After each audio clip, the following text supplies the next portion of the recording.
Let's. Hi, everyone. Thank you for joining us this early Friday morning for today's legislative update and training webinar concerning the Colorado Prescription Drug Monitoring Program. This meeting is hosted by the Division of Professions and Occupations at the Colorado Department of Regulatory Agencies. My name is Justin Whip. I'm the program analyst for the Colorado PDMP. I have our PDMP administrator, Gina Sanchez, assisting with the webinar at the moment. I believe our senior program director for the State Board of Pharmacy and the PDMP, Dimitri Kunin, will be joining us a little bit later in the webinar to assist as well.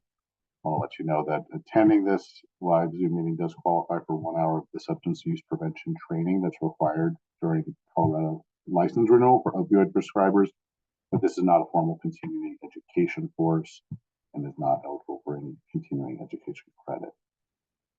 Those who do attend, we're essentially tracking those who have attended. If you do try to claim this for the substance use prevention training, essentially you attest that you completed that training during your license renewal. And then if the board does audit you and ask for documentation that you attended, just go ahead and let them know that you attended this and we'll be able to validate that for you. So just quick housekeeping, the webinar will start with about 25-minute presentation regarding legislative updates, Colorado controlled substance prescribing requirements, authorized PDMP access, and the PDMP registration and use mandates. And then we'll also cover some frequently asked questions about how to use the PDMP and some issues you might encounter occasionally with the program. We will have a break there for questions and answers. And if you do have questions, you can submit those through the Q&A link. And the second portion of the webinar will be about a 15-minute presentation going over the PDMP Aware web portal registration process and some of the key features of the PDMP Aware web portal. If you're someone who's using the PDMP typically through your EHR pharmacy management system, where you're just clicking a shortcut into a patient's PDMP profile, you might not be aware of some of those key features that are available in the web portal. So hopefully there's some useful information in there as well. Again, we'll be posting a copy of these slides as well as a recording to the DORA PDMP webpage that we have there below. So first, I want to mention Colorado Senate Bill 24047, which is the Prevention of Substance Use Disorders Bill. So this bill has several provisions in it, several that relate to the PDMP, some that do not, but we'll touch on the PDMP related provisions here. So first, this authorizes but doesn't require practitioners who have a prescriptive authority license but don't have a personal DEA license to access the PDMP. There is a specific role those people have to register under, which is the prescriber without DEA role. It also authorizes medical directors of a medical practice or clinic or hospital or their delegates to access the PDMP for any current patient of that medical practice or clinic or hospital. We don't use a specific role in there. It's essentially just an additional context in which a physician or nurse practitioner who is working as a medical director can access the PDMP. There are also authorizations for the executive director of the Colorado Department of Healthcare Policy and Financing to access the PDMP for purposes of care coordination, utilization, review, and federally required reporting pertaining to their beneficiaries. And the bill also exempts veterinarians from the requirement to query the PDMP before prescribing certain opioids and benzodiazepines, as well as the related day supply limits on first opioid and benzodiazepines for those veterinarians. The other bill that somewhat touches on the PDMP is Colorado House Bill 241045, which is the Treatment for Substance Use Disorders bill. This bill has, again, several provisions that don't relate to the PDMP, but it does grant prescriptive authority to pharmacists to prescribe FDA-approved medications for opioid use disorder, which would include Schedule 3 through 5 controlled substances, which currently would be buprenorphine. I do want to note that the pharmacists do need to obtain a DEA license in order to prescribe buprenorphine for opioid use disorder. We are working on a special credential for those pharmacists who wish to obtain a DEA license.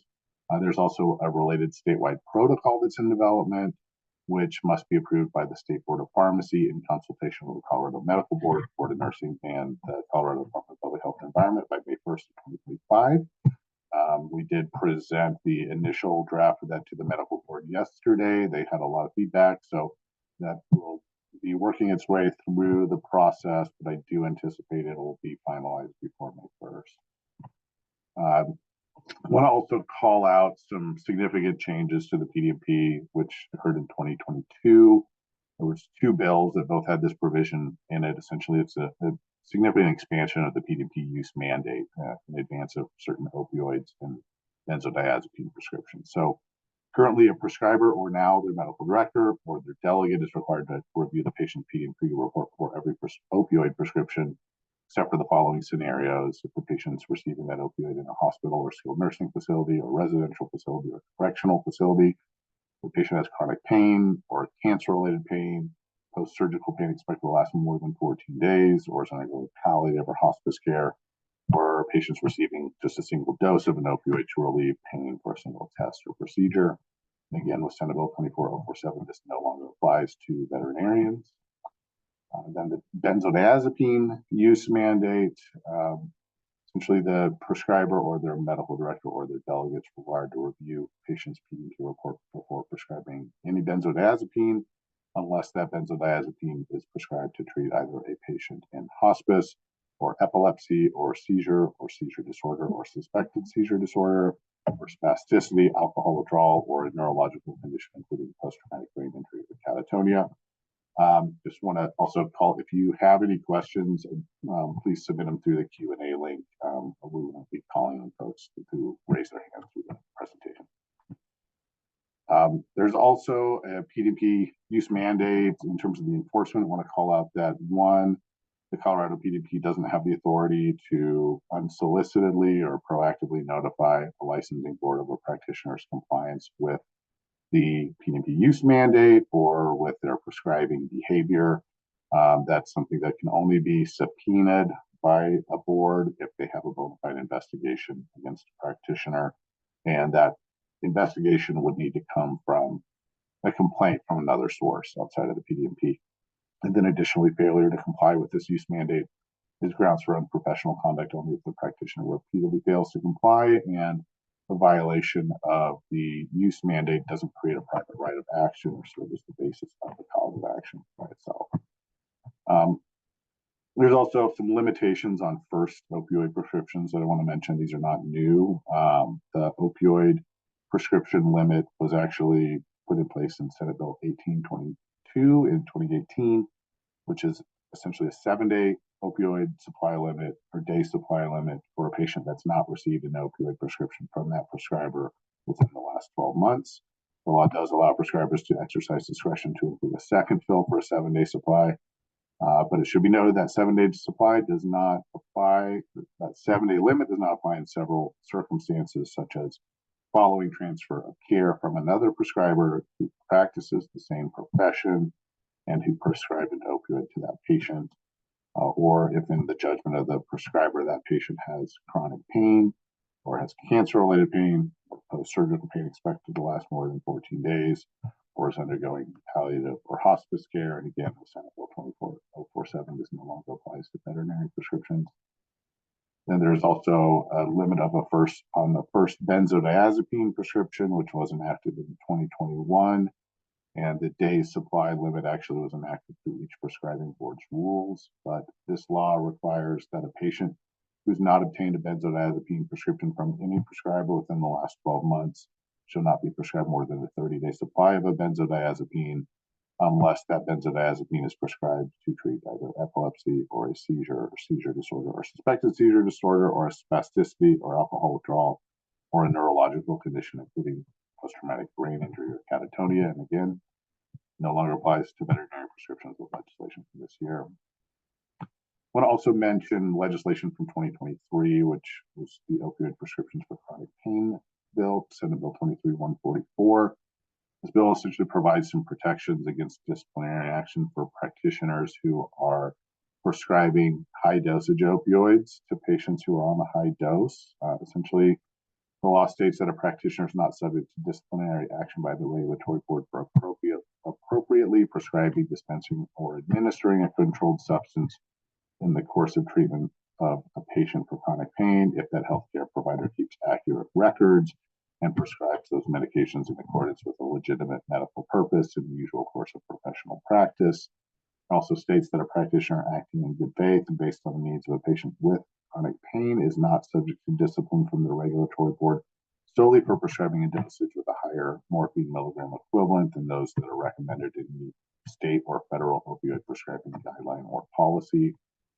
Bill also prohibits a pharmacy carrier, pharmacy benefit manager, healthcare practice, or clinic from enacting any policies that would require a pharmacist to refuse to fill an opioid prescription or would require a practitioner to refuse to prescribe or administer or dispense a prescription solely because that prescription is for an opioid or because that opioid prescription exceeds a predetermined morphine milligram equivalent recommendation or threshold. Or additionally, before treating a patient with chronic pain, the law does state that a practitioner must discuss with the patient or the legal guardian the risks associated with that controlled substance and shall document that discussion in the patient's record. If you are a controlled substance prescriber, I imagine you're already aware that electronic prescribing of controlled substances has been a requirement for most prescribers since July 1st of 2021 and for dentists and rural prescribers since July 1st of 2023.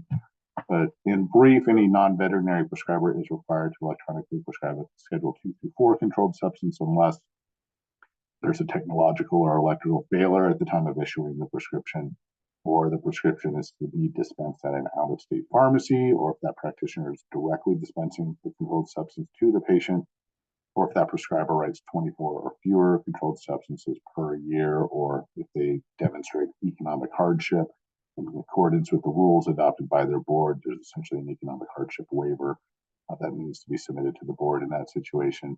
There are some much less common scenarios that are delineated in the law, but too convoluted and long to be mentioned here. I also want to note that a pharmacist who receives an order for a controlled substance that's not transmitted electronically is not required to verify the applicability of an exception to that electronic prescribing of controlled substances requirement. That's noted in the Pharmacy Practice Act in Section 12-281-23(1)B. And I do want to mention who's authorized to access the PDMP and in what context. So a practitioner who has prescriptive authority license here in Colorado can access the PDMP for any current patient. The medical director, which doesn't need to be either a physician or nurse practitioner of a medical practice or a hospital, can access the PDMP for any current patient of the practice or hospital under that director's supervision. Pharmacists are able to access the PDMP for any patient to whom that pharmacist is dispensing or is considering dispensing any prescription drug, or that a patient that they are providing clinical patient services to. Veterinarians are also authorized to access the PDMP for any current patient, which would be the animal. There's also an allowance to access the PDMP for a client if, in the exercise of professional judgment, the veterinarian has a reasonable basis to suspect the client has a substance use disorder or has mistreated an animal. And just want to note, a delegated user for a supervising practitioner or pharmacist is authorized to access on that supervisor's behalf in those above contexts. Want to also note the PDMP registration requirement. So Colorado law does require all Colorado licensed practitioners who have an active DEA license in any jurisdiction. So this includes those who are licensed here in Colorado but are not practicing in Colorado, or someone licensed here in Colorado and has an out-of-state DEA license, as well as all Colorado licensed pharmacists are all required to register and maintain user account with the Colorado PDMP through our web portal at colorado.pdmpware.net. This is especially important now with the DEA's waiver on needing to obtain multiple DEA licenses for every state in which a practitioner is doing telemedicine. So with that waiver, practitioners who are doing telemedicine in multiple states don't need to obtain a DEA license in each of those states, which makes it even more important for our folks who are currently practicing out of state to be registered here with our PDMP. Just also want to note that currently licensees have to attest during their license renewal that they're registered with the PDMP. We do anticipate some enhancements with our licensing platform here next year that will make it easier for us to validate PDMP registration and essentially ensure during renewal that someone actually is registered rather than using that attestation. Also, just want to note again, as we mentioned before, those PDP use mandates before certain opioids and benzodiazepines, those are all for the base requirements for any practitioner or pharmacist. There are requirements for someone who wants to use a delegated user to access the PDP on their behalf that we do want to mention. So delegates can only access the PDP through the PDP Aware web portal. So if you have an integrated connection into the PDP through EHR pharmacy management system, obviously you can get to the PDP quite quickly and efficiently. If you don't have that integrated connection, having someone on your staff access as a delegated user might reduce the time and effort related to manually searching the PDP Aware web portal. But those delegates do need to be employed by or under contract with the same professional practice as the supervising practitioner or medical director, or the same pharmacy as the supervising pharmacist. Additionally, that supervisor must take reasonable steps to ensure the delegate is sufficiently competent in the use of the program. The delegates do need to register their own user account under the appropriate role of prescriber delegate unlicensed or pharmacist delegate unlicensed, and the registration will have them link their account to their supervisor or to multiple supervisors.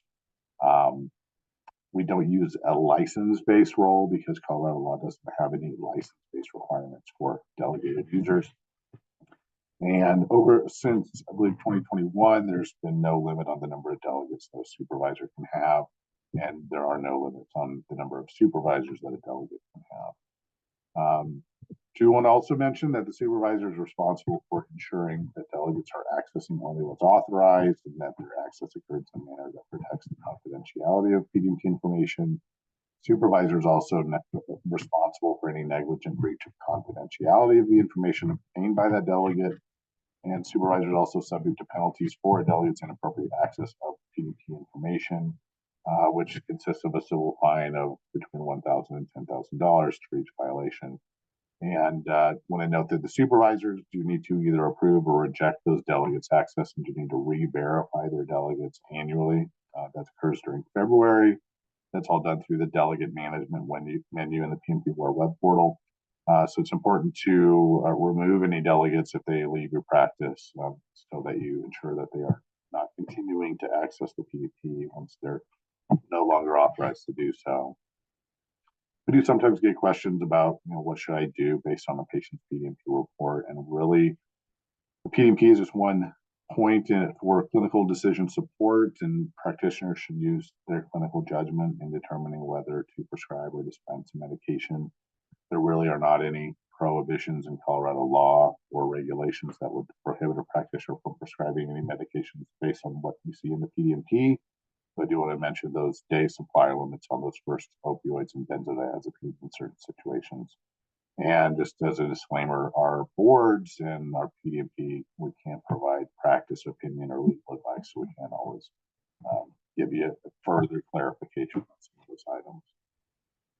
Some folks may encounter that their PDMP Aware account was deactivated and may wonder why that occurred. So generally speaking, as long as your Colorado professional license remains active, and if you hold a DEA license, as long as that DEA license is active, the account should remain active. So if you, for some reason, allowed your Colorado professional license go into a non-active status, either you forgot to renew it during the renewal period, or there was some kind of action that inactivated the license, you need to work with the DORA, Division of Professions and Occupations licensing team for assistance in sorting out what you need to do to get your license reactivated.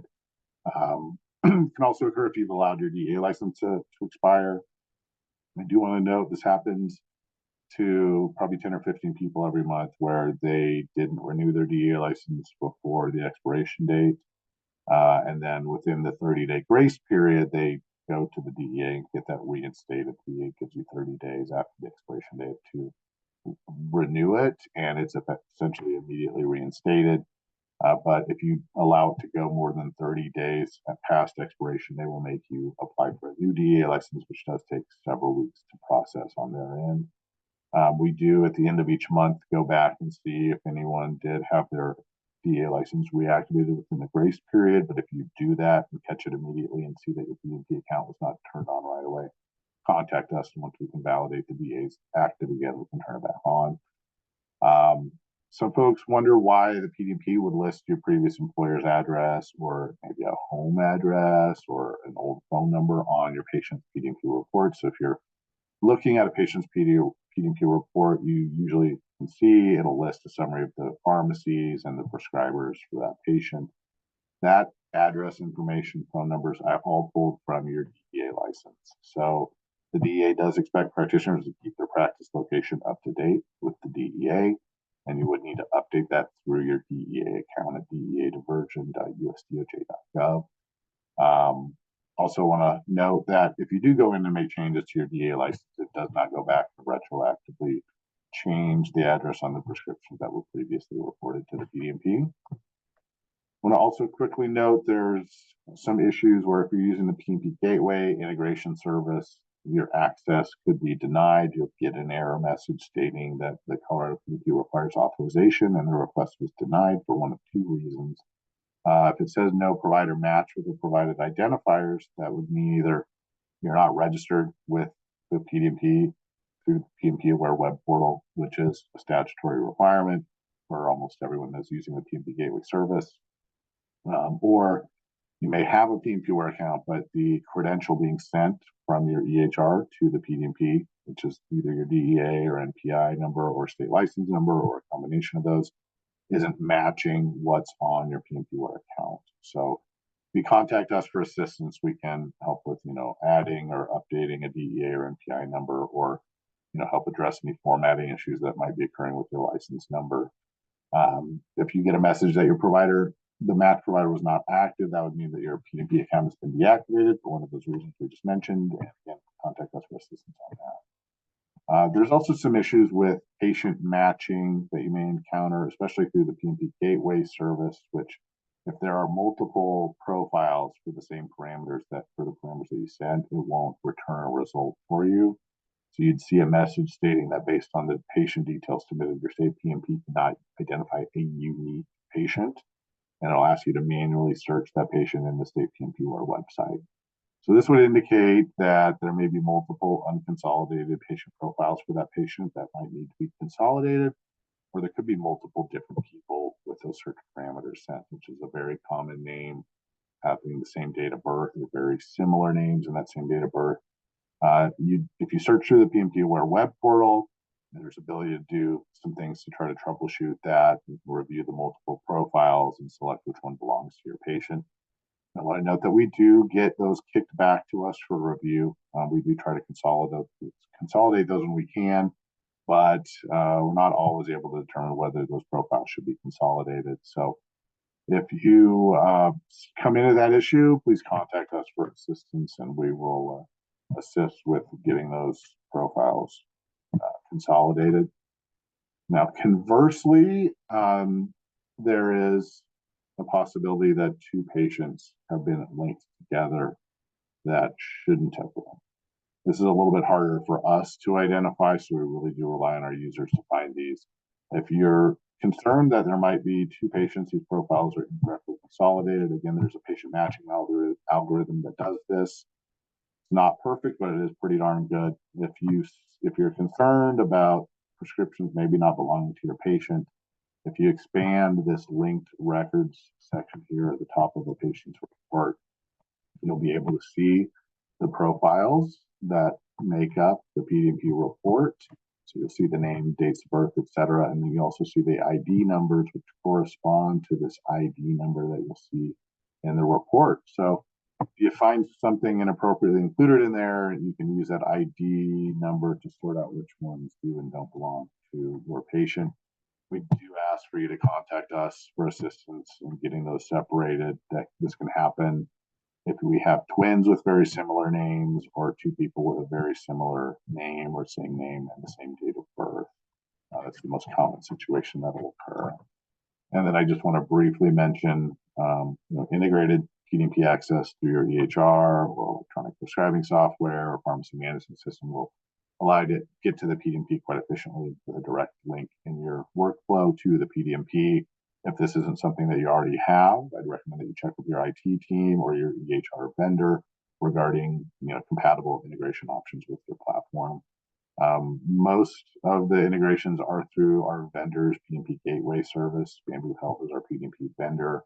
There is an interest form on their website, or you can also let your EHR vendor know that you're interested, and they can start that process for you. We also have a few vendors, OPSafe, Logically, and PastRx, that are offering integration through a separate integration and interstate data sharing hub, which is the RX Check Hub. I just want to note we can't provide any recommendations on any particular product or service. So with that, I'm going to take a break here. Here are some useful links. I'm going to take a look at any questions in here. We've got a question on if Ambien and Linest are included in benzodiazepines. So the requirement is not for sedatives. It specifically does state benzodiazepines. So essentially, if it is classified as a benzodiazepine, that requirement would apply. If it is a non-benzodiazepine sedative, then they do not apply. Or that use mandate and limit does not apply. And a question of if you have a DA license and practice in Colorado but never prescribe an opioid or controlled substance, do you need to sign into the PDMP for any reasons? Well, you do need to at least be registered. You have the authority to access the PDMP for any current patient. So if you ever do want to review your patient's controlled substance prescription history for any reason, not just if you're considering prescribing a controlled substance, you're able to use the PDMP for that. But the accounts themselves don't get deactivated if you're not logging in periodically. The passwords are good for 1 year. If the password expires, you just have to go through the password reset process. Essentially, password reset will let you get in there if you let the account or the password expire past the expiration date, but it doesn't turn the account off. A question on if you are not allowed to refuse an opioid prescription just because it's an opioid. That is not what the legislation states. I do recommend that you review that legislation, which is Senate Bill 23-144. The prohibition is on clinics from having a policy that would require a refusal to prescribe an opioid or based on just because it's an opioid or because it's above a particular dosage. So Monica, I would definitely recommend taking a close look at Senate Bill 23-144 there for the full statutory legislation piece there. It's also in section 1230-109, 109.5. Question on veterinarians. If you're required to advise a client prior to checking the PDMP, is it required to document a PDMP search in the animal's record? All the law states is that you have the authority to access it for any current patient, and there's not a permission-based piece to accessing the PDMP under what's authorized. And then the client search is only authorized if, in the exercise of your professional judgment, you have a reasonable basis to suspect that that client has mistreated an animal or has a substance use disorder. Question about someone not being able to get into the PDMP web portal, would recommend that they contact us for assistance. Again, 303-894-5957, or our email address there. We generally do have to verify someone's identity, so giving us a call is probably the best way to go about that.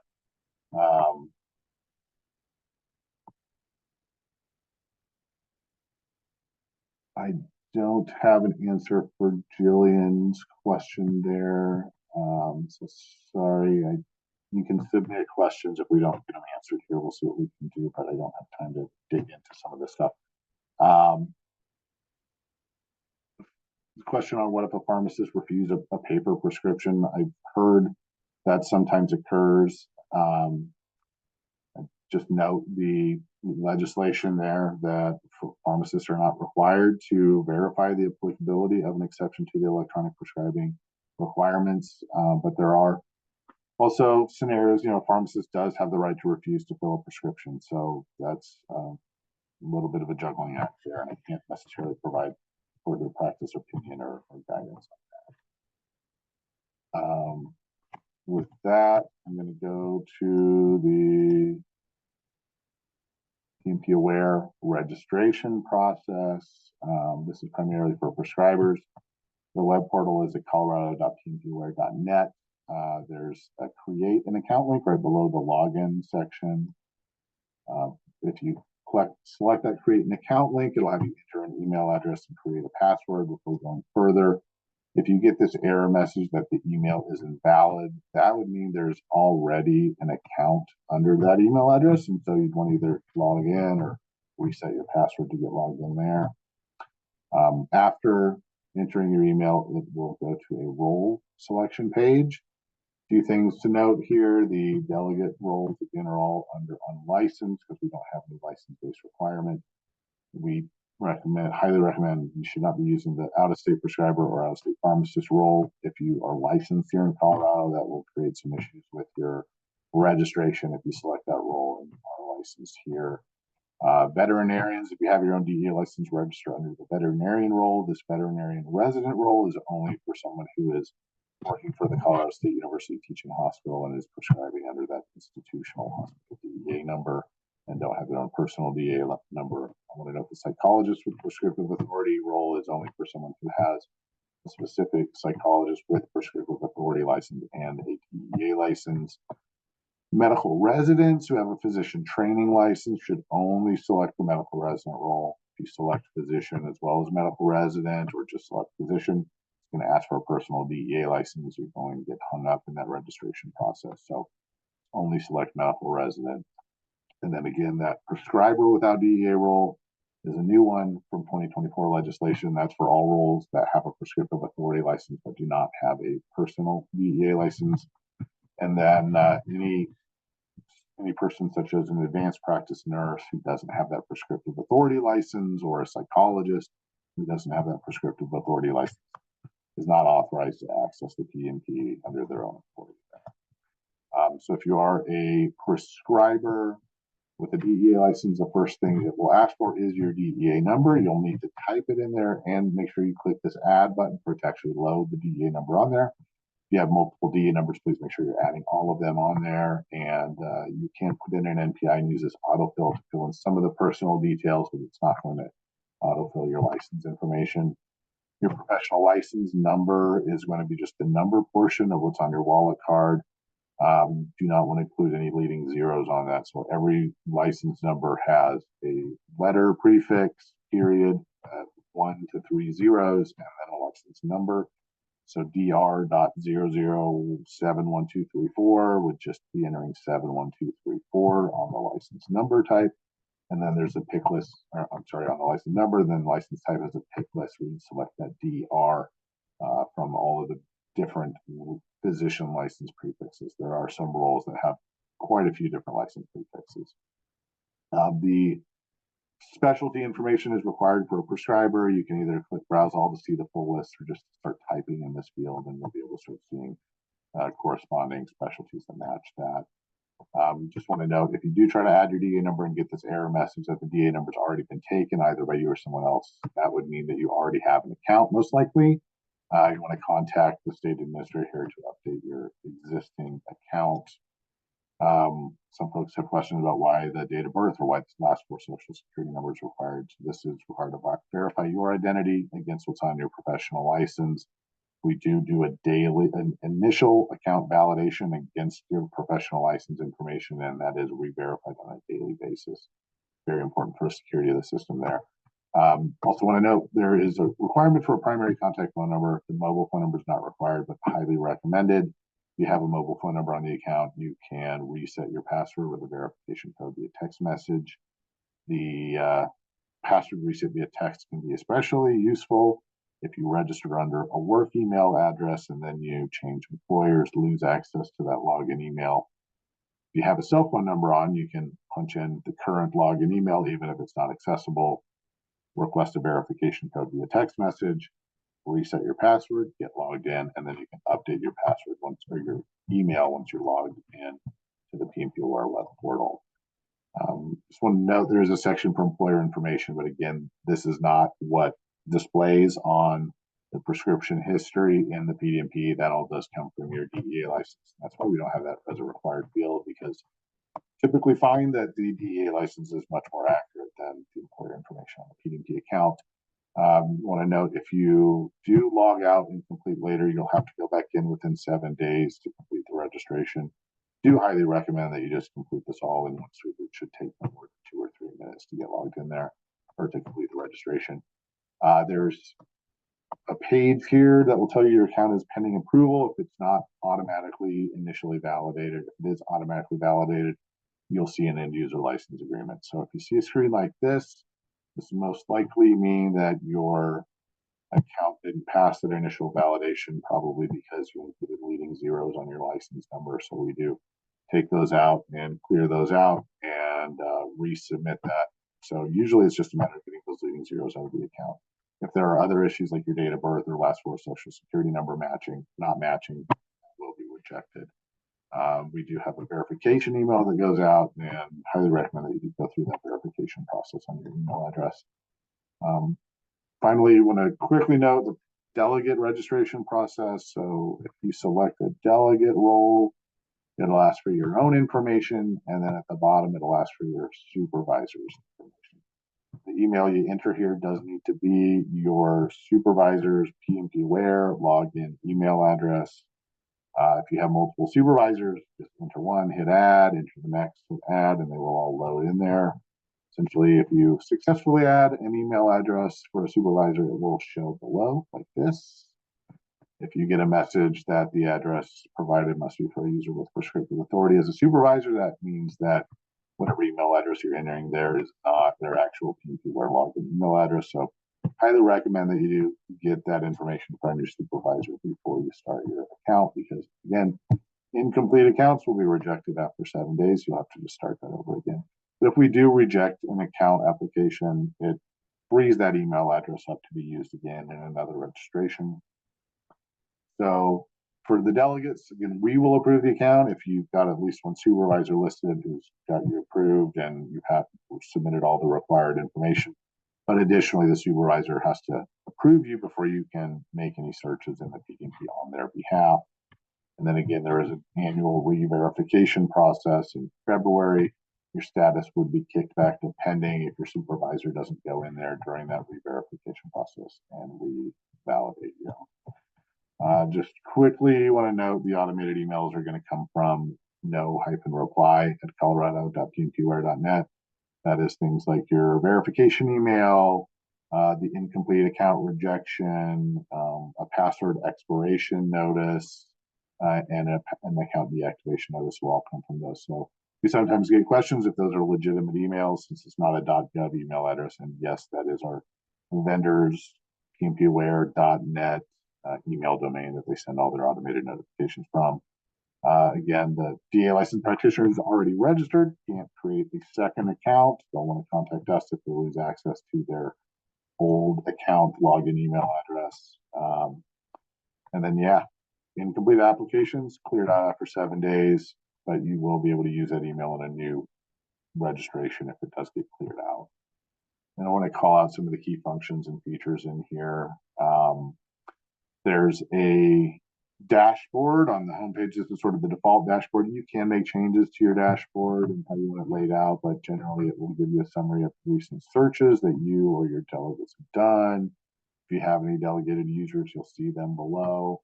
And then the patient alerts, which are not super common, but if you have any patient alerts, you'll see them as well, some KP announcements.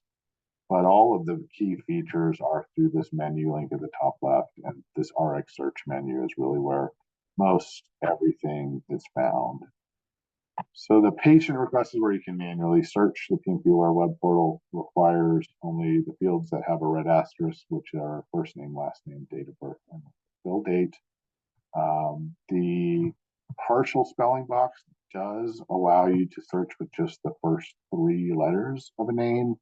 It does remove the date of birth requirement, but I'd only recommend removing the date of birth for a veterinary patient request. Veterinary prescriptions are reported to the PDMP in all kinds of different ways. I'd say it's supposed to be the animal's name is the first name, owner's last name is the last name. Obviously, there can be multiple owners. It could be multiple last names. The dates of birth are the most tricky one, though. Pharmacies may do whatever the owner tells them the date of birth is, or they may use a dummy date of birth, or they may just approximate a date of birth. Want to also note the date range can be changed. It's a default of the past year, but you can actually go up to 7 years back. And then the bottom section of this page has a list of additional states that you can search. So the PDMP Interconnect Hub is the default one, and you'll see over 40 states on that list. I want to note that, if you're querying all of those states, it will slow down the results, and sometimes we'll time things out. It's not super common to get them timed out, but it definitely increases the risk of that. Also increases the risk of getting a false positive match on a patient who, especially a patient who has a common name. There's also, I really want to point out that people don't often see, is the second hub, the RX Check Hub. This is a different interstate data sharing hub, and most importantly, our neighboring state, Nebraska, is only sharing data with other PDMPs through this other hub. So if you need to search Nebraska, you'll just have to select this RX Check Hub before you can run that search. Utah, as you saw, is actually on both hubs, Interconnect and RX Check. And Kentucky is also only on RX Check, but as it's not a neighboring state, that's probably less commonly requested. There's also an option of doing a bulk patient searches, so you can put in an entire list of names and dates of birth, create a group name, and then run that all at once. Or there's also an option of doing a file upload where you can download the little sample file they have, plug in names, dates of birth, just upload the file, save that group name, run the search. That can be useful, especially if you're a delegate user that's trying to run, all the requests for a day or a week or something like that for someone. Or if you're a prescriber and just want to do sort of a year-end review, there's a way to sort of run all of those searches all at once. Those searches, when you do a bulk patient search, go into this other tab, the bulk patient search history. You'll see each one of those loaded in there. You can always go back into that and view them later. Essentially, the request history is going to summarize all of the searches that you or your delegates have done. If you do have delegated users, it's important to be verifying that they are only accessing the PDMP for your current patients. You can verify that here. You can also download this as either a PDF or as a spreadsheet CSV format. Then there's the PDMP prescriber report. So this is something we've been sending out for quite a while, since I believe February of 2018 was the first one that we sent out. They've gone through some changes, and they are now a fully interactive report. So you can no longer just receive it as a PDF. You can download it as a PDF, but you do have to go into the PDMP web portal to view your prescriber report. You can essentially click on any of these sections. There's a section regarding your opioid prescribing or your buprenorphine prescribing as it compares to other prescribers that have selected the same specialty that you selected in your registration process. The other lower portion of that covers sedative prescriptions and stimulant prescriptions. Also a section here on potentially at-risk patients. So there's a section for potentially dangerous combinations such as benzo and opioid co-prescribing, either where you wrote both of those prescriptions or you wrote one of those prescriptions and someone else wrote the other one. You can also see patients that had 5 or more prescribers or 5 or more pharmacies, or patients that have a daily morphine milligram equivalent of above certain thresholds. And again, you click on any of these sections, you actually view what prescriptions, what patients make up these potentially, high risk, or just if you want to look at all of your stimulant or sedative patient details, you can click on those sections to do that. There's also a feature in here where you can run a report of every prescription that's been reported to the PDMP under your DEA number. I think this is one that not as many people are aware of, but it can be quite useful, especially if you want to verify there haven't been any issues with fraudulent prescriptions or something like that. And you have to put in a date range here, and I want to note that that uses the date written for the date range, not the date filled. If you're writing a controlled substance prescription that has refills, both that initial fill and every subsequent refill will all have the same written date, which is the date that you originally approved or authorized that prescription. And again, when you run those reports, it will go into this MyRx history where you can view that report. You can download that information either as a PDF or as a spreadsheet as well. And there's also the patient alert menu. So the patient alerts are something we send. We don't send very many of them in the grand scheme of things. There's usually about 40 or 50 patients that will meet the Board of Pharmacy's confidential multiple provider and multiple pharmacy threshold, which if you prescribed or were a pharmacy that dispensed a prescription to a patient that meets that threshold, you will receive a patient alert. Just want to note those alerts are not stating that that patient is blacklisted from receiving prescriptions. We're not telling you you can't prescribe to them. All we're doing is saying, please review this patient's prescription history and the PDMP and make sure everything seems appropriate. If you have any concerns there, you can coordinate with the other prescribers or contact the pharmacies there to sort out what's going on, sort out any concerns that you might have, but we don't make any judgments about you receiving. We don't make any conclusions about you triggering a patient alert, and those are confidential notices that we don't share with anyone else. Just want to quickly also note the user profile. There's some key features in here for users. The My Profile page lets you update some information, but if you need to add a new DEA number or need to change a primary contact phone number, you'd have to contact us for assistance with that. The specialty section you can make changes to. You can add multiple specialties, but in terms of that prescriber report, it's only going to be your primary specialty that's used for those peer comparisons. And I just want to note, if you do go in and make a change to your primary specialty, that won't retroactively change the specialty on your previous prescriber reports, but your next prescriber report or scorecard that you get will be comparing you to that new peer group. You can download or print this account detail page if you want to copy, documenting that you are registered with PDMP. I will advise that our licensing boards, if they do essentially receive a complaint against a practitioner, they will try to verify that that person is registered with the PDMP. That's really the extent of what they can do outside of subpoenaing the records. And if they find that someone's not registered with the PDMP, they will send a 30-day notice and ask that you get registered within 30 days, provide them with proof that you're registered, and then they'll just outright dismiss that. So if you are someone who ends up getting that, downloading this PDF here is an easy way to document that you have registered with the PDMP. Also at the bottom of that My Profile page lets you update or add a mobile phone number or change your login email address. It will just ask you to enter your current password before it lets you do that. And there is also the delegate management menu. So this delegate management menu is where you'd manage all of your existing delegates. You also have the ability, if someone's already registered as a delegate user for someone else, that you as the supervisor can actually just go through this add button and enter their login email address. That'll add them as your delegate as well.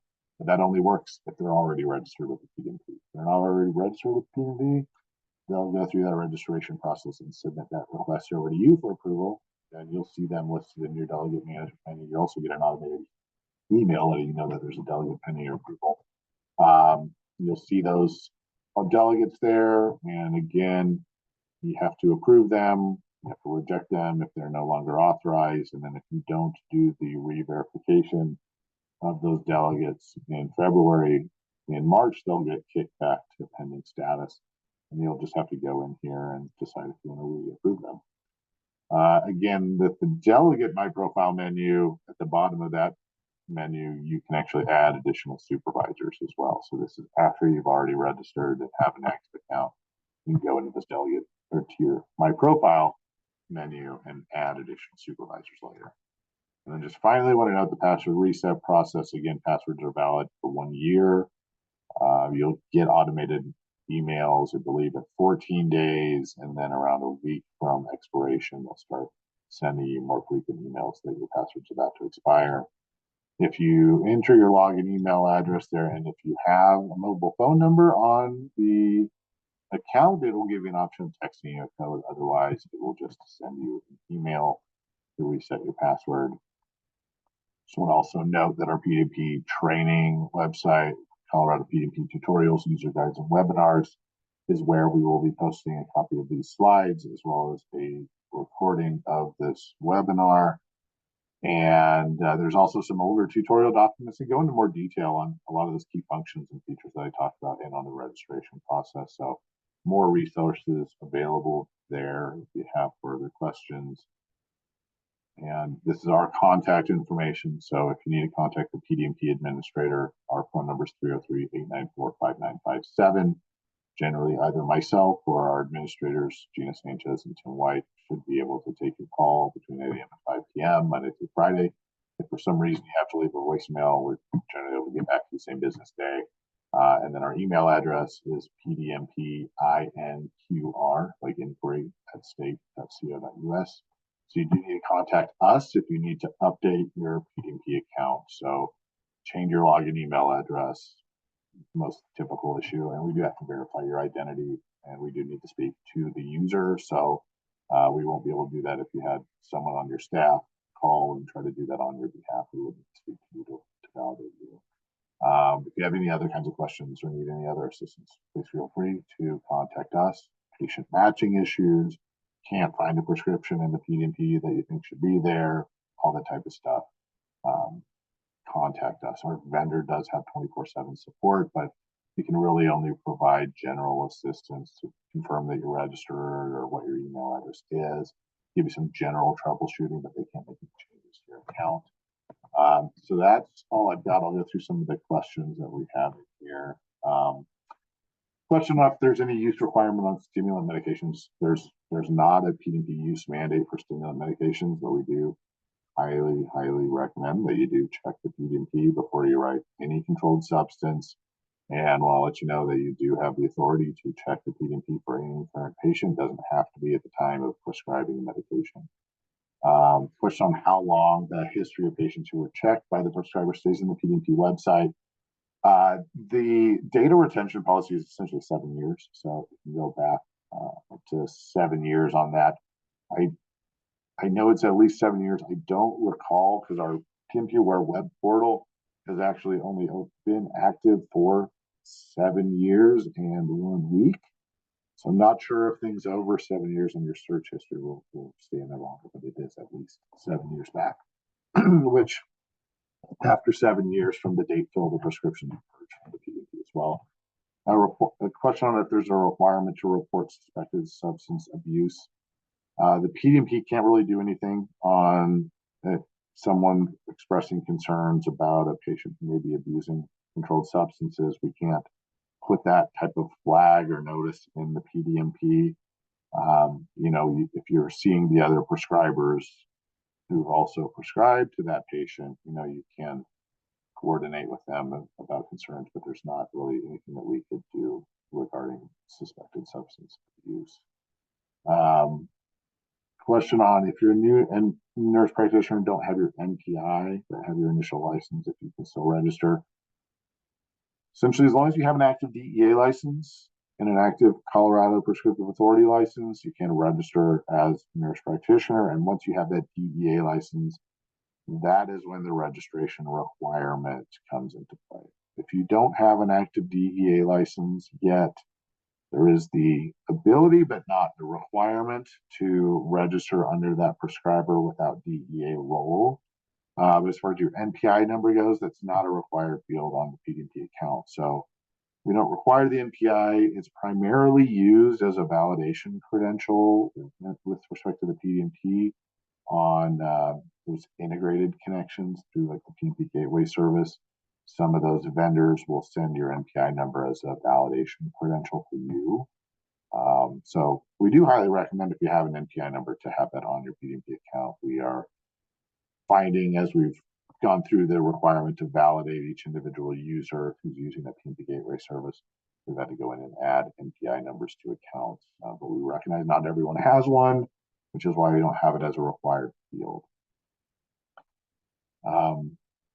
give it just another moment or two. I think I've covered any questions that I could answer here in our webinar. There are questions on, let me see what else I can do. So Gordon Mannon had a question: if a physician were performing a Department of Transportation, FMCSA medical required a medical exam to access the PDMP and to assist in performing the respective employee's fitness for duty examination to drive a commercial motor vehicle. Essentially, if it is a current patient of the practitioner, you're authorized to access the PDMP. In terms of how the current patient is defined, the medical board does have a statement on when they consider that relationship to be initiated. Can't really go into further medical advice or practice opinion or legal advice on that, though. The question of, is my practice assistant permitted to access the PDMP account, my PDMP account, on my behalf in the course of authorizing referral requests? Someone like that can be a delegated user, but they're not able to log in using your account. It is important that a delegated user is accessing the PDMP under their own delegate account. There's a lot of functionality that we just talked about that's available to prescribers that's not available to those delegated users. So, if you take a look at our end user license agreement and our disclaimers, you need to make sure that you're not sharing your password and credentials with anyone else. And any of those delegated users need to make sure that they're using and accessing the PDMP through their own account. Not seeing any new questions come in. So I think we will now conclude this webinar. I do want to thank everyone for attending today, bright and early on a Friday morning. Again, we will have the slides posted to the DORA PDMP training webpage by the end of today. We'll have a webinar recording posted here, most likely by the end of next week. And just lastly, I'll throw this slide up so you can see the DORA PDMP website, our PDMP tutorial, and webinars page, web portal, and then also that recent legislation that's made effects with the PDMP. Thanks, everyone. Really appreciate it. Again, feel free to follow up if you have questions. And again, if you are looking at claiming credit for your substance use prevention training, the Zoom account essentially records everyone that attended and for how long. So we've got a copy of that we'll be storing. And if you, again, get audited to provide documentation that you did complete the substance use disorder prevention training requirements, just let the board know that you attended this, and we'll be able to validate that through that list of attendees. So yeah, thank you, everyone. Take care.